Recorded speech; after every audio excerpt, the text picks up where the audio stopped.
하나님께서 여러분 마음을 찾아가시고 위로하시고 또 평안하게 하시기를 원합니다. 여러분 드라마라든지 영화라든지 어떤 책이든지요 꼭 갈등을 일으키죠. 클라이막스에서 아주 극한 갈등, 선과 악의 극한 갈등, 착한 주인공하고 악한 나쁜 주인공의 극한 갈등을 이루다가 또 이렇게 선이 이기는 좋은 결말로 보통은 다 그렇게 끝을 맺어요. 우리가 이런 영화든지 드라마든지 그거를 좀 더 감동 있게 그리고 좀 더 흥미롭게 그것을 보려면 내가 주인공이 돼야 되는 거잖아요. 내가 주인공. 이걸 소위 감정이입이라고 그러는데요. 주인공의 어떤 감정, 상황, 환경 여건들을 내 일처럼 받아들이면서 감정이입이 돼가지고 그 드라마를 보든지 영화를 보면요. 악한 대적자에 대해서는 그야말로 주인공의 마음을 가지고 굉장히 미웃겠죠. 그것이 더 심해지다 보면 그 역할을 하는 배우까지도 실제적으로 미워하게 되는 정도로 그렇게 주인공의 감정이입이 돼가지고 주인공과 같이 어떤 마음을 공감하면서 영화를 보고 드라마를 보면 그렇게 된단 말이죠. 그런 의미에서요. 오늘은 뭐 주인공이라고 할 수가 있는 다윗, 오늘 다윗이 이 시를 썼다고 그러잖아요. 59편 그 제목에 설명하기를 사울이 사람을 보내어 다윗을 죽이려고 그 집을 지킬 때에 기록한 이 글 시편이다. 지금 그렇게 얘기를 하고 있으니까 이제 다윗의 마음을 가지고 그때 상황 속에 있을 다윗의 어떤 이 상황을 나의 상황과 일치시키면서 소위 감정이입을 시키면서 하나님의 말씀을 들을 때에 더 큰 위로가 있을 줄로 믿고 그것은 다윗의 마음으로 일치되는 그런 감정으로 오늘 하나님의 말씀을 들어서 위로도 얻고 또 힘을 얻는 그런 시간 될 수 있기를 바랍니다. 오늘 본문의 제목에서 말한 것 같이요. 뭐라고 그래요? 사울이 사람을 보내요 다윗을 죽이려고 할 때에 쓴 시라 그래요. 여러분 오늘 말씀 속에서도 보면 3절에 보니까 3절에 나의 잘못으로 말미암음도 아니요 4절에 보면 내가 허물이 없으나 그들이 달려와서 나를 지금 죽이려고 한다 이런 다윗의 고백을 볼 때도 다윗은 전혀 지금 이렇게 사울로 인하여서 죽임을 당할 또 뭐 여러 가지 핍박을 받을 만한 그런 일을 한 일이 없어요. 우리가 알거니와 다윗과 사울의 관계를 보면요. 첫 번째는 충신과 신하의 관계, 뭐 왕과 신하의 관계잖아요. 그 신하도 아주 충성된 신하잖아요. 여러분 사울이 왕일 때 블레셋이 쳐들어와 가지고 늘 괴롭힘을 당해요. 어느 때는 블레셋의 골리앗이라는 장군이 앞장서 가지고 또 이스라엘을 쳐들어왔을 때 그 벌벌 떨면서 나가서 싸울 사람이 없을 정도로 이번에도 또 진 것이 뻔하는 그런 상황일 때에 다윗이 나가가지고 골리앗을 물리쳐서 그 전쟁을 역전시키고 승리로 바꾸잖아요. 그러면 왕이었던 사울 입장에서 다윗은 그야말로 충신 중에 충신이고 극진한 대접을 해도 예구를 해도 그야말로 모자람이 없을 그런 사람인데요. 죽이려고 하는 거잖아요. 그러니까 다윗이 나는 잘못도 없거니와 정말 내가 너무나도 이렇게 억울하게 어려움을 당한다. 그렇게 하소연하고 호소할 수밖에 없잖아요. 나의 잘못으로 말미암음도 아니고 허물이 없는데 이런 어려움을 당한다. 두 번째 사울과 어떤 다윗의 관계는 사울이 어디 답답하고 급했는지 골리앗을 물리치고 죽이고 블레셋의 전쟁에 승리로 이끈 사람은 딸을 아내로 줘서 결혼시키겠다고 그랬던 거 아니겠어요? 그러니까 다윗이 골리앗을 이기고 블레셋을 물리쳤기 때문에 전쟁에 승리해서 약속대로 딸 미갈을 다윗에게 시집 보내서 사위로 삼는 그런 관계가 사울과 다윗의 관계잖아요. 충신과 왕의 관계일 뿐만 아니라 장인과 사위의 관계예요. 그런데도 불구하고 지금 죽이려고 그래요? 말도 안 되는 일이죠. 여러분, 우리가 살아가다 보면 정말 경제적인 또는 건강, 자녀, 어떤 이런 사업의 문제로 힘들고 어려울 때가 참 많이 있어요. 특히나 사람으로 인하여서 힘든 상황에 계신 분들이 오늘 다윗이 어떻게 이 고난을 이기고 어떻게 이 괴로움을 이기는가, 이것들을 보면서 좀 소망을 가지면 좋겠다는 그런 마음에서 말씀을 준비했는데, 오늘 다윗 그런 환경 속에서 도대체 장인이 사위를 죽이려고 하고 왕이 충신을 죽이려고 하는 말도 안 되는 그런 상황을 만났을 때 다윗은 얼마나 답답했을까 생각됩니다.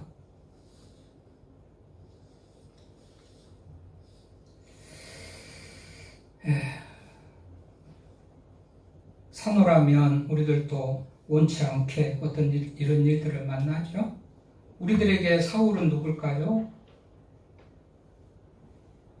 우리들에게 사울은 누굴까요? 친구일 수도 있고 가족일 수도 있고, 그렇죠. 사울같이 나를 죽이려고 하는 사람, 힘들게 하고 못 살게 하는 사람,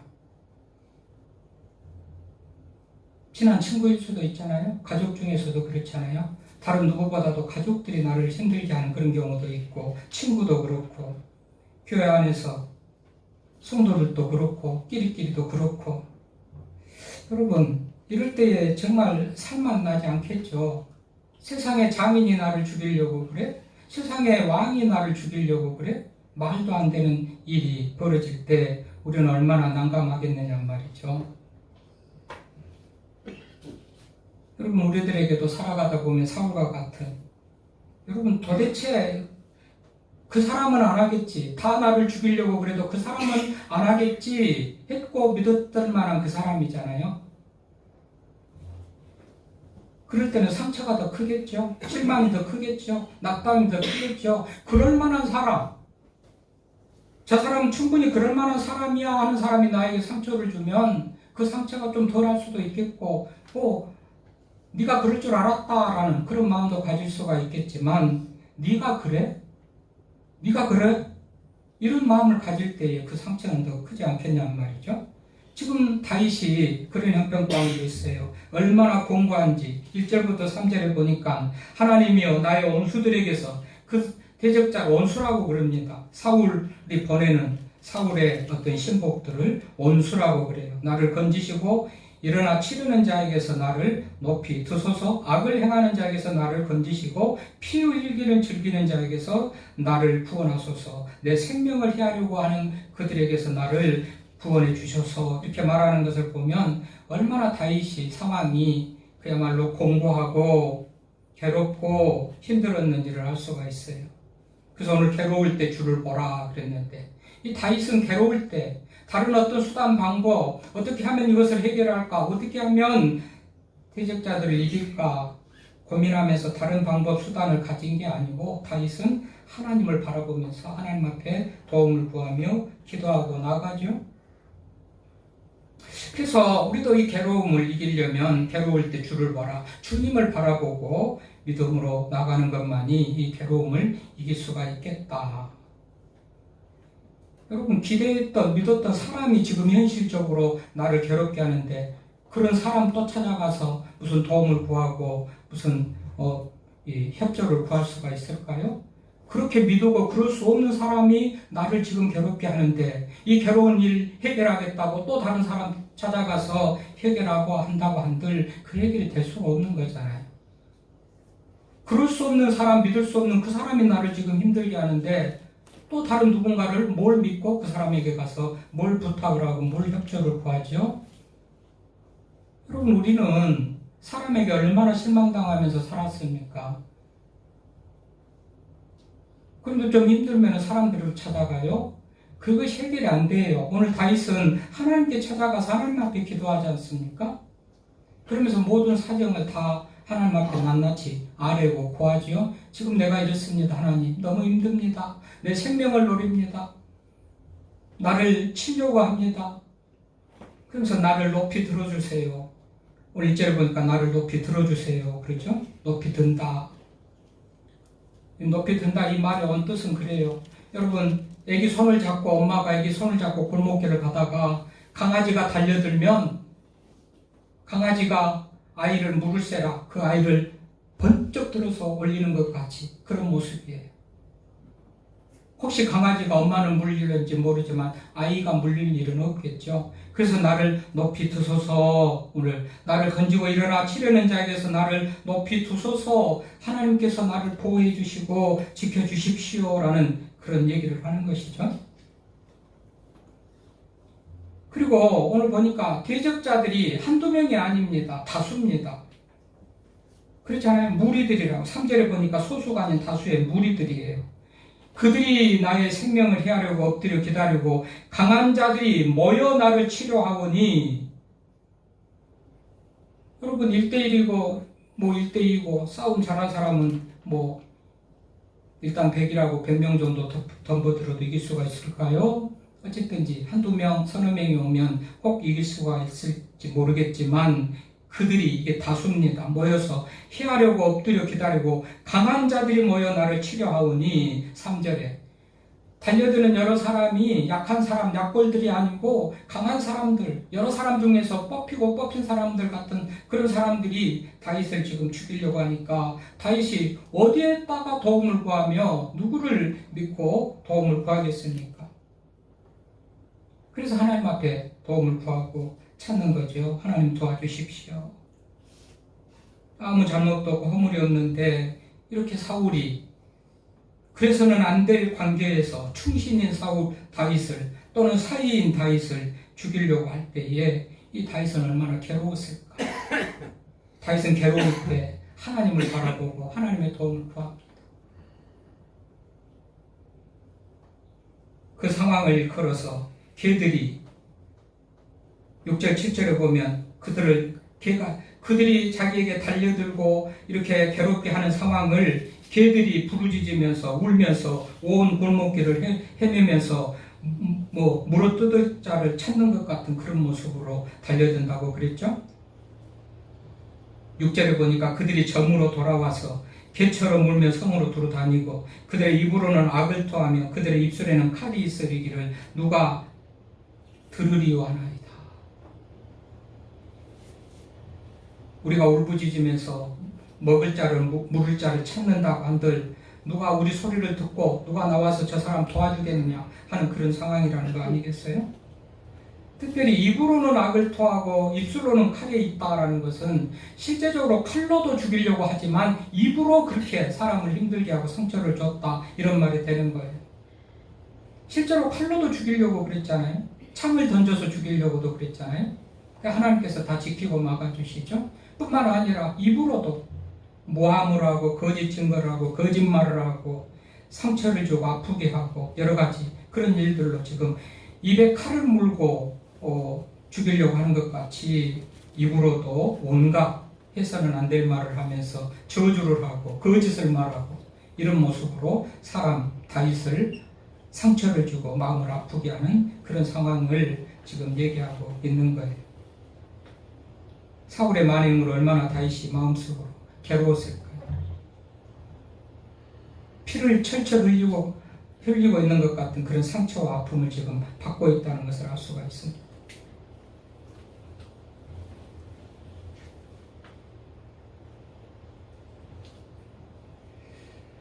그때 다윗은 기도합니다. 하나님에게 도움을 구하면서 기도해요.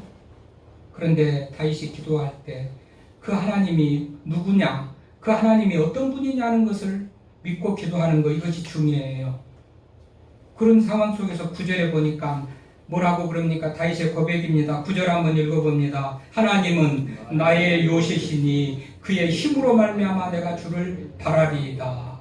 하나님은 나의 요새시라. 요새, 그야말로 누구도 점령하지 못할 높은 산성같이 피할 바위같이 우리를 지키고 보호해 주시는 분인 것을 다윗은 믿고 그 하나님에게 도움을 구하는 거예요. 요새라요. 누구 아마 강한 군대도 어떤 무기로도 점령하지 못하고 견고히 서 있는 요새라는 겁니다. 하나님이 그렇다는 거예요. 그러니까 피할 만하고 부탁할 만하고 나를 살려달라고 말할 만한 분이죠.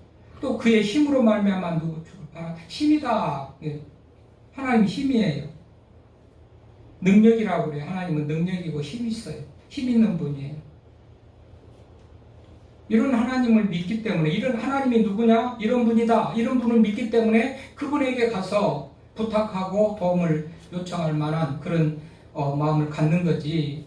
하나님이 별 볼 일 없다고 그러면, 그럼 우리가 기도하지도 않고 도움을 구하지도 않고 하나님을 믿지도 않는 거는요, 하나님에 대한 인식이 잘못된 거예요. 하나님 별 볼 일 없다는 거예요. 그러니까 그분을 안 찾아요. 그래서 기도하지도 않고 하나님의 도움을 구하지도 않는 분들은요, 회개해야 돼요. 하나님을 안 믿는 거예요. 또 안 믿대 하나님을 혹시 믿는다면 믿는 능력도 없고 요새도 아니고 그냥 아무것도 무능하고 그냥 어떤 구원이나 주는 그런 분이라고 생각하는지 모르지만, 이런 믿음이 있으면 어떻게 하나님을 찾고 기도하겠어요? 하나님에게 도움을 구하겠어요? 그런데 반대로 요새시고 힘이라는 것을 믿는다면 어찌 그분에게 도움을 구하지 않겠어요? 밤낮 불러서 하나님 앞에 도움을 구하고 나가는 사람들은 적어도 하나님이 요새고 힘 있는 것을 믿는 사람들이에요. 반대로 하나님을 찾지도 않고 구하지도 않는 사람들은 하나님이 얼마나 웃으면 찾지도 않을까요? 기도하지도 않을까요? 도움을 바라지도 않을까요?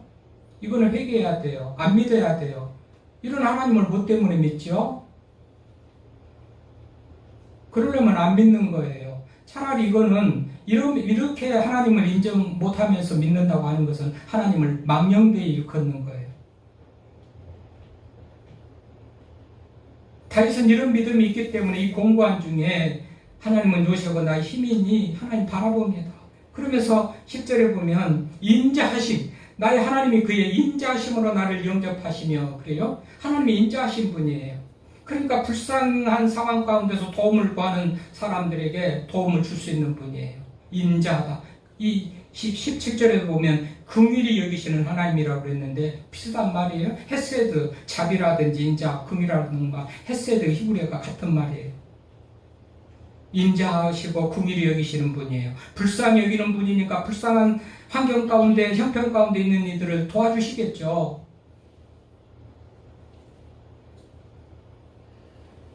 그러면서 나를 영접하시고, 인자하심으로 나를 영접하신다. 영접한다. 울타리 안에 보호하게 들어와서 보호하고 지키시는 그런 의미도 있지만, 원래 이 영접한다는 말은 앞서서 가신다라는 그런 의미를 가져요. 앞서서 가신다. 내 앞서서 가신다.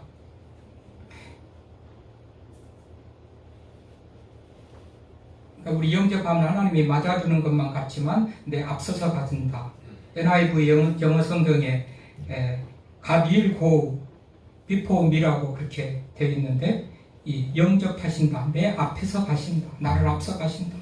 길을 비켜라. 염려하지 말고 나를 따라와. 네 가는 길을 내가 형통하게 할게. 나만 따라오면 문제없어. 내가 다 지키고 해결하고 처리하고 갈 테니까 나만 따라와 하는 그런 모습으로 하나님이 영접하시고 인도하신다. 이것을 다윗은 믿기 때문에 다윗은 하나님에게 도움을 구합니다. 요새이시고 힘이시고 피난처가 되시고 인자하시고 긍휼하신 하나님 앞에 도움을 구하는 거예요. 그래서 11절부터 15절까지는 완전히 역전되어지는, 지금까지 이런 모든 상황이 역전되어질 것을 바라보면서 믿으면서, 그래서 역전시켜 주실 그 하나님에 대한 노래와 찬송, 16절 17절 읽었던 내용이 그런 내용입니다. 나는 주의 힘을 노래하며 아침에 주의 인자하심을 높이 부르노니 주는 나의 요새시고 나의 한란 날의 피난처시니라. 나의 힘이여 내가 주께 찬송함. 그래서 여러분, 예배를 드리는 것도요, 이런 하나님, 힘이시고 요새시고 인자하시고 긍휼하신 그 하나님, 그래서 나를 충분히 넉넉히 지키고 보호해 주시는 그런 하나님, 이런 것에 대한 믿음을 가지고 찬송하고 예배를 드리는 것이지, 그저 아무런 생각도 의식도 없이 왜 예배 드리는지도 모르고 와서 1시간 왔다 가는 것이 예배가 아니라는 것을 누누이 얘기합니다. 하나님을 확실히 믿고 내가 믿는 하나님이 누군가, 나를 구원해 주시고 인자하시고 긍휼하심으로 지키고 보호해 주시는 그 하나님, 그분이기 때문에 우리가 찬양을 드리고 예배를 드릴 만하지, 나하고 아무런 관계가 없다면 뭐 때문에 그분을 찬송하고 찬양하고 예배를 드립니까? 그 다윗은 그런 하나님에 대한 인식을 바라보면서, 그분을 바라보면서, 괴로울 때 주님을 바라보면서 하나님에게 도움을 구하고 있는 거란 말이죠. 그런 의미에서 다시 한번, 다윗에게 사울이 있었다면 오늘 우리들에게도, 가족 중에도 친구 중에도 이웃 중에도 남편도 아내도 자녀들도 사울과 같이 나를 괴롭게 하는 그런 사람일 수가 있죠. 그럴 때 어떻게 하자고요? 다윗과 같이 하나님을 바라보고 도움을 구하면서 나아가자고요. 하나님께서 다 역전을 시켜주세요. 이후에 다윗은 시편 23편에서 뭐라고 합니까? 여호와는 나의 목자시니 내게 부족함이 없으리로다. 그가 나를 푸른 풀밭에 누이시며 실만한 물가로 인도하시는도다. 내 영혼을 소생시키시고 자기 이름을 위하여 의의 길로 인도하시는도다. 내가 사망의 음침한 골짜기로 다닐지라도 해를 두려워하지 않을 것은 주께서 나와 함께 하심이라. 주께서 지팡이와 막대기로 나를 안위하시나이다. 주께서 내 원수의 목전에서 내게 상을 베푸시고 기름으로 내 머리에 바르셨으니 내 잔이 넘치나이다. 내 평생의 선하심과 인자하심이 반드시 나를 따르리니 내가 여호와의 집에 영원히 살리로다. 하나님의 큰 은혜를 입은 자만이 고백할 수 있는 그 고백을 시편 많은 곳에서 다윗은 하나님을 이렇게 찬양하고 고백합니다. 지팡이와 막대기로 나를 인도하시고 풀밭으로 물가로 나를 인도하시고 여호와는 내게 부족함이 없는 분이라고 말하는 거예요. 이런 공고할 때의 모든 부족한 것들을 다 채워주신 경험을 충분히 많이 다윗은 했거든요. 대적자들 앞에서 물리쳐주는 경험도 있고, 힘들고 어려운 일 만날 때 하나님께서 다 지키고 보호해 주시는 경험을 수없이 했거든요. 그러니까 여호와는 나의 목자시니 내게 부족함이 없습니다 라고 고백할 수 있었던 것이죠. 우리가 살아가노라면 늘 사람들과의 갈등, 여러 가지 그런 불편한 관계를 이루며 살아가고, 심하면은 다윗과 같이 그야말로 모함하고 죽이려고 하고 망하게 하려고 하고 힘들게 하려고 하고 그런 사람들이 있을 수가 있지요. 왜요? 우리는 경쟁사에서 우리가 살아가고 있기 때문에 그래요. 혹은 또 시기심이나 질투심 때문에 그런 일을 당하기도 해요.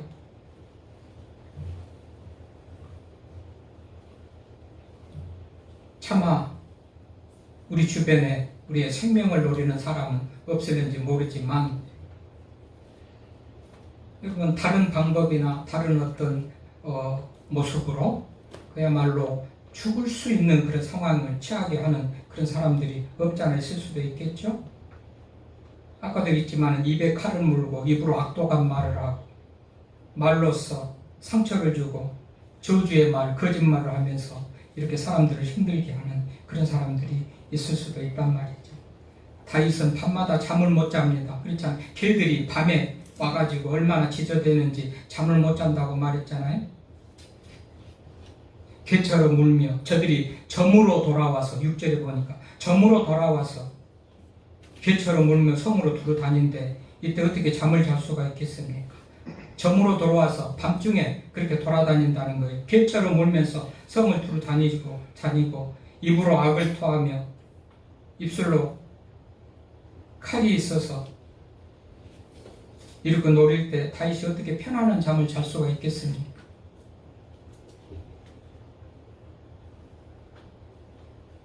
그럼에도 불구하고 다윗은 힘이시고 요새시고 피난처이시고 인자와 긍휼하심으로 안아주시고 영접해 주시고 길을 인도하시고 보호해 주실 그 하나님을 믿는 믿음으로 이 모든 괴로움들을 이기고 이후에는 찬송하는 사람이 되었던 것을 우리가 생각해 볼 때, 하나님 우리들을 불쌍히 여겨 주십시오. 하나님 이 괴로움을 돌보아 주십시오. 우리가 의지하고 찾을 분은 하나님밖에 없습니다. 사람들요?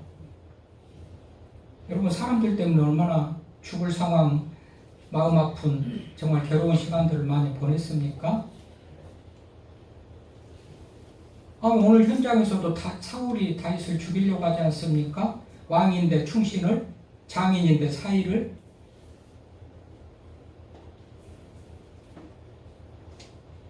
여러분, 사람들 때문에 큰 손해 있고 정말 살 힘을 잃어버린 사람들 수없이 보죠. 보증서줬다가 잘못해가지고 믿고 뭐 돈 꿔줬다가 못 받아서 사람들 때문에 얼마나 우리가 못 삽니까? 못 살게 정말 상황을 만납니까? 그런데도 사람들 믿고 사람들 찾아가서 돈 구할래요? 하나님 찾으십시오. 하나님 믿으십시오. 하나님 찾으십시오. 다윗은 하나님을 찾아요. 그리고 이후에 여호와는 나의 목자시니 내게 부족함이 없다고 고백해요. 하나님만이 답인 줄 믿습니다. 하나님만이 우리의 괴로움을 해결해 주실 분인 줄 믿습니다. 왜요? 그분이 힘이시고 피난처시고 요새시고 인자하시고 긍휼하신 분이기 때문에 그렇습니다. 혹이라도 사람들 힘들게 하는 사람들이 있다면 회개하시기를 바랍니다. 혹이라도 하나님을 찾지 않고 기도하지 않는 사람이 있다면 회개하시기를 바랍니다. 기도하지 않는다는 것은 하나님을 안 믿는다는 겁니다. 어렵고 힘들 때 기도하는 사람이 하나님 믿는 사람입니다.